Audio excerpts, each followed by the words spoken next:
Episode 2: Heartbreak on Arrival. With bags of groceries in hand, Neyamaka hailed a cab excitedly, eager to surprise Obina with a home-cooked meal. As she entered his apartment with keys jingling, the air of anticipation turned into a heart-wrenching shock. Empty wine glasses, scattered plates, and clothes strewn about painted a picture she never expected. The sight that greeted her shattered the joy she carried in her heart. In disbelief, she dropped the bags of groceries, the thud of their contents against the floor echoing her devastation.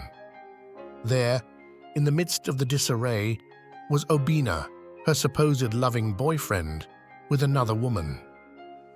Neyamaka's world crumbled at the sight of their intimacy. In tears, she rushed out of the apartment, leaving behind the groceries and the shattered pieces of her expectations. Obina, realizing the gravity of his actions, chased after Neyamaka! Neyamaka! You can't just barge in like this. Why didn't you call first? Neyamaka! Obina shouted, his voice echoing through the hallway. Ignoring his pleas, Neyamaka flagged down the first cab she saw. Tears streaming down her face, she ordered the driver to leave immediately, fearing Obina might follow. She couldn't bear the thought of him going to her house and finding her in such a vulnerable state. Obina, futilely attempting to stop the cab, watched helplessly as Neyamaka disappeared into the distance. The betrayal and heartbreak echoed in her sobs as the cab sped away, leaving Obina standing alone on the road. With a heavy heart, Neyamaka instructed the cab driver to drop her at the office. In the wake of her shattered relationship, she sought solace in the familiar surroundings of the office building, unaware that the complexities of love and friendship were about to take an unexpected turn in her journey to finding genuine love. As Neyamaka got to the office complex, she rushed into Ugomsinachi's office in search of privacy and calmness. Her emotions overwhelmed her.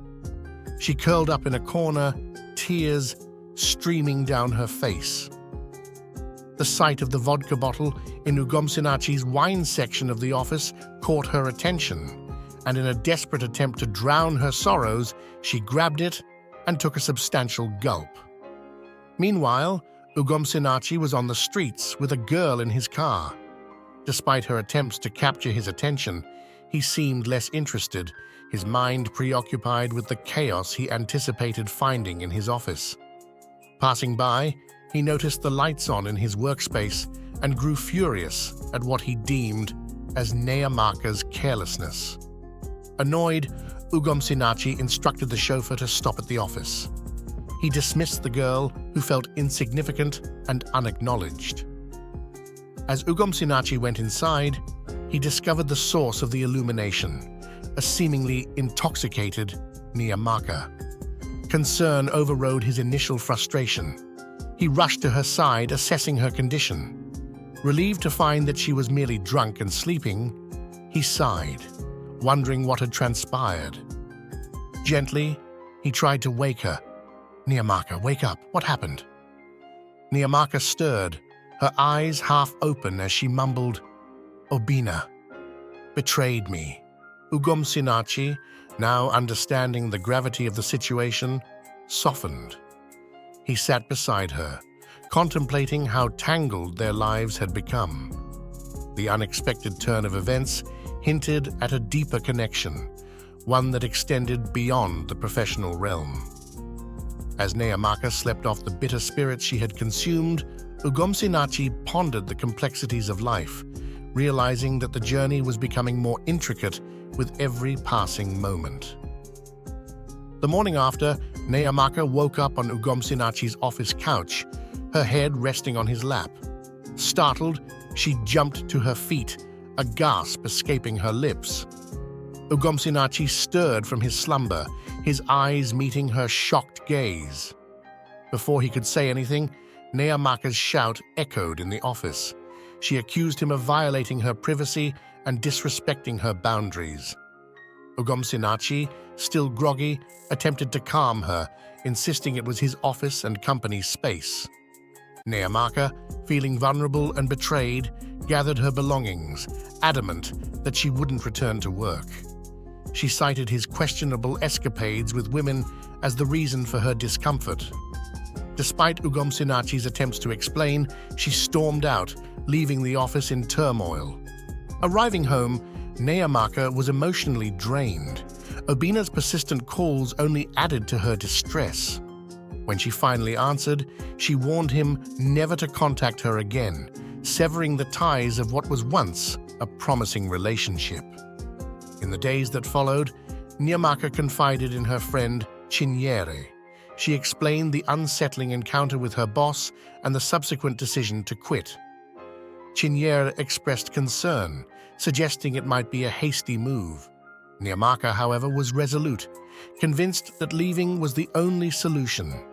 Chinyere's words lingered in her thoughts, but Neomaka waved off the concerns, determined that quitting was the right decision for her. As she faced an uncertain future, the tangled web of love, friendship, and professional boundaries continued to weave itself, leaving Neomaka standing at the crossroads of her journey. As weeks passed, Neomaka's new job, hunt, proved futile, leaving her stressed and struggling to meet her needs. Faced with mounting challenges, she reached out to her friend Chinyere for help. Chinyere, willing to support her, suggested the idea of returning to her old job and apologizing to Ugomsinachi, the CEO. Reluctantly, Neomaka agreed to give it a try. Arriving at the office, she noticed her old position had been filled. Undeterred, she insisted on seeing Ugomsinachi. Once inside his office, she apologized and explained her predicament, hoping for a chance to reclaim her former role. To her surprise, Ugomsinachi burst into laughter, mocking her situation in a joking manner. Neomaka, hurt by his response, expressed her disappointment. Ugomsinachi quickly apologized, admitting that he couldn't reinstate her in her previous position as someone else had taken the role. However, he mentioned another job opportunity. Eager to escape her current struggles, Neomaka impulsively accepted without knowing the details. To her dismay, Ugomsinachi revealed that it was a housekeeping job at his residence. She adamantly refused, stating that she would never accept such a role, especially given her educational background and degrees. Leaving the office in anger, Neomaka felt insulted by Ugomsinachi's suggestion. The CEO, realizing he had crossed a line, tried to call her back, but hesitated, acknowledging that he had done his best. As Neomaka stormed away, the complexities of their relationship and the uncertain path from desk to destiny took another unexpected turn.